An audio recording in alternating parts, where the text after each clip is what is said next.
Alright, now that we've looked at the global illumination settings for the entire scene, now we're going to look at controlling the GI effect on a per light basis. Alright, so picking up where we left off in our previous lesson, there's actually a couple of settings in here that I didn't get around to talking to in our previous lesson. One of those was the maximum number of photons per sample. The other was this global multiplier. Now, the number of photons per sample, what that is basically doing is sort of what we were talking about in the previous lesson, where each one of these photons is looking in a particular radius for other photons. So what this value is doing is basically telling mental ray to look in this radius until you find 500 additional photons for you to be able to average yourself between. And that happens with all the photons that we have. So with this, with the lower numbers that you have, you're going to start to get a result that is much, much noisier, because it's just looking in a radius until each photon finds one other photon and then tries to blend itself together with just that one photon within that radius. Right? So that's how we get these very, very noisy results. Now, as we start to take this number higher, the opposite happens. It starts to look in a larger radius, or it starts to look in that same radius for more photons. So the more photons we have, the better average of color that we get. Now, this is a value that we do want to be somewhat careful with, because increasing the radius really does not have too big of an impact on your render time. But increasing the number of photons per sample will start to increase your render time. So the higher this goes, the more photons it's going to be looking for, and the slower your renders are going to be. But you can also see that as we start to increase this number of photons per sample, we do start to lose a lot of the noisiness that we had before, and overall this starts to now become a much smoother, much cleaner render. Now, just above that, we have the multiplier. Now, this is a setting that does not have any impact on your render time, and really, it does not have any sort of a influence on any of these other values. Really, what it does is just takes whatever our final GI result is, and then just bumps it up by whatever amount we define. With it set to a value of 1, it just uses whatever GI result gets returned back.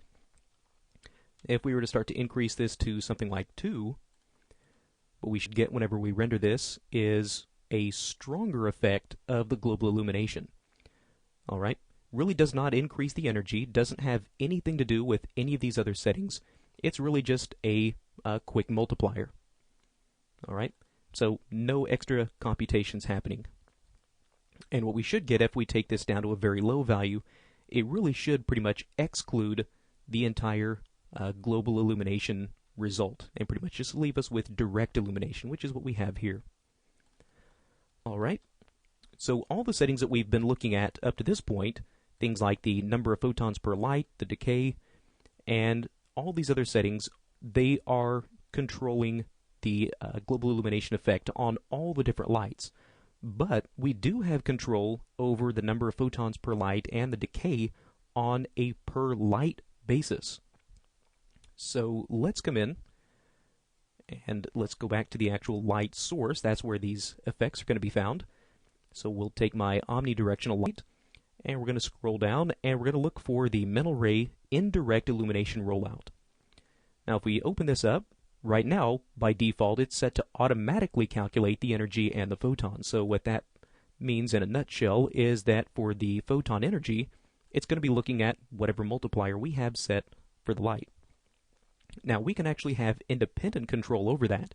And actually, I prefer to turn this off.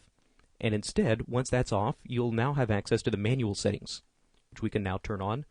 And now we have completely independent control over the energy, the decay, and the number of photons on a per light basis. And this gives us a much, much greater level of flexibility. So let's take a render and see what we have. So at the moment, now we're using only about 10,000 GI photons. So remember, now that we have this manual setting turned on, that it pretty much nullifies the effects of this attribute or this property, and this one as well, at least as far as this one light goes. If we have other lights that the automatic checkbox is turned on, it will refer back to those settings.